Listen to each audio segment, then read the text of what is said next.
bokk yi ñu dellu ba léegi mooy ci alquranul karim téere borom bi subhanahu wa taala bi nga xamante ni jullit bu nekk war na ko jàng war na méditer li ci yàlla wax subhanahu wa taala.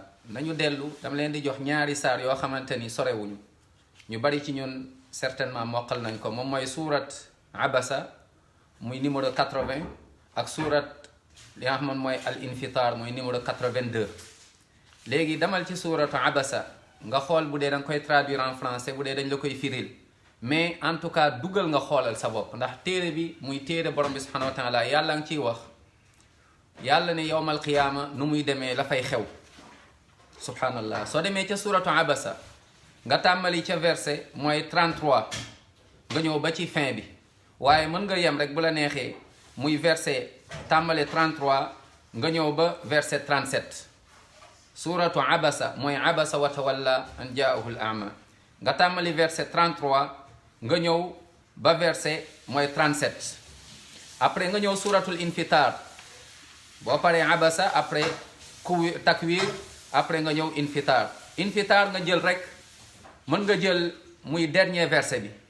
waaw nga jël dernier verset bi nga xool li ci yàlla wax. léegi boo demee ci suuratu abasa d'abord muy numéro 80 tàmmali ci aaya comme ni ma ko waxee 33 yàlla ne bés pénc bu taxawee bu ñu ëppee ci buftu ba bés pénc taxaw nee na nit ki day daw ñi ko gën a jege. allahu akbar subhanallah.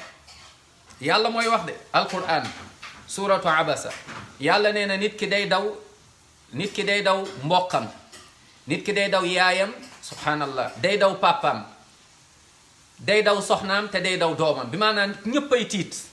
kenn du fattal kenn bés boo xam da ngay daw mooy ñi la gën a jege même sa yaay.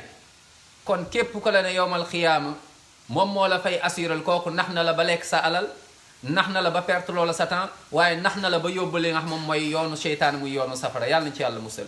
yowmal xiyaama kenn du fa mënal kenn dara. yowmal xiyaama sa jëf ju dëppook alquran ak sunna yàlla yërëm la dugal la aljanna, lu ko juuyoo xamal ni sa dëkkuwaay.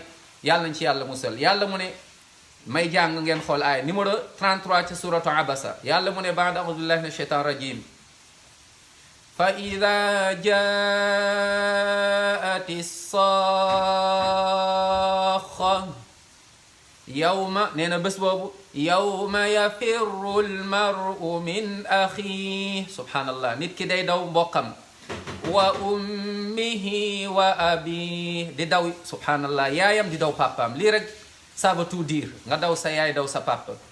wa sahibatihi wa bani nga daw sa soxna subhanallah daw sa doom. allahu akbar. lu tax yàlla mu ne déglul li kulli mri'in minhum yawma idin sha'nun yughni ndax ku nekk am nga lu la doy. allahu akbar. ku nekk tal nga sa bopp yaa ngi tiit ndax safara mu ngi nii aljannaa ngi nii ñépp tiit nañ yonent yi sax tiit. kon mbokk yi jaamu yàlla rek a wóor. demal ci suratu infitar ca fin ba yàlla mu ne bés pénc mooy ban bés mu ne yawma la tamliku nafsun li nafsin shay'a bés boo xam ne benn bakkan kenn du mënal kenn dara. lu tax mu ne wal amru yawma idin lillah. allahu akbar. yàlla rek a fay dogal du lenn du kenn subhanallah. kon mu ngoog mbokk yi dem leen ngeen xoolal seen bopp.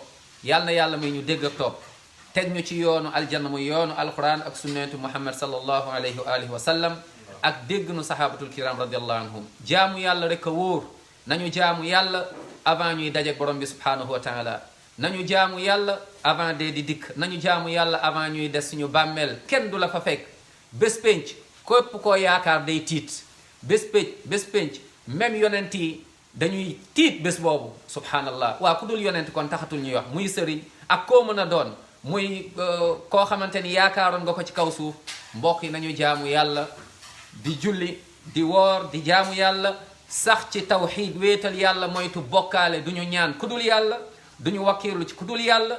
yàlla rek la ñuy wakkiirlu, yàlla rek la ñuy ñaan, ci yàlla rek la ñuy sukkandiku.